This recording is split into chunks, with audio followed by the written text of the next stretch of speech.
प्रधानमन्त्री सुशीला कार्की राष्ट्रपति भवनबाट निस्किनु भएको छ। उहाँ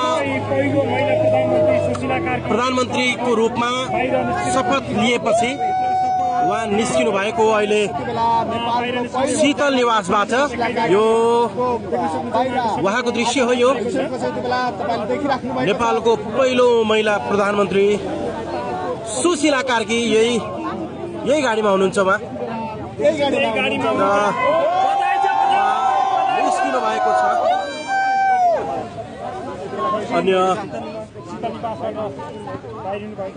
मन्त्रीहरूको विषयमा भने थप गृह कार्य गरेर हुने हुँदाखेरि अहिलेको अवस्थामा हामीले शीतल निवासबाट यो तस्बिर तपाईलाई देखाएका छौं। यति नै हो।